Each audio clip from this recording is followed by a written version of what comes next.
વડોદરાના જાંબુઆ બ્રિજ પર 9 ફૂટનો મગર લટાર મારવા પહોંચ્યો હતો. જોવા માટે લોકટોળા ઉમટી પડ્યા હતા. સંસ્કારી નગરી વડોદરામાં ચોમાસા દરમિયાન વિશ્વામિત્રી નદીના પાણી સાથે મગરો અવારનવાર રસ્તાઓ પર આવી ચડતા હોય છે.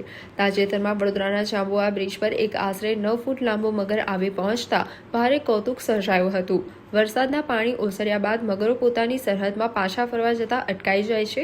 જે દરમિયાન આ મગર બ્રિજ પર લટાર મારતો જોવા મળ્યો હતો. બ્રિજ જેવા જાહેર માર્ગ પર અચાનક મગર આવી જતા તેને જોવા માટે વાહન ચાલકો અને સ્થાનિક લોકોના વિશાળ ટોળા એકઠા થઈ ગયા હતા.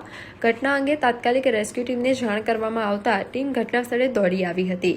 રેસ્ક્યુ ટીમે ઘટના સ્થળે પહોંચીને મગરને સુરક્ષિત રીતે બ્રિજ પરથી હટાવી તેને તેના કુદરતી આવાસ એવી વિશ્વામિત્રી નદીમાં પાછો ધકેલવાની સફળ કામગીરી હાથ ધરી હતી. મગરનું સુરક્ષિત રેસ્ક્યુ થતાં સ્થાનિકો અને રાહદારીઓએ રાહતનો શ્વાસ લીધો હતો.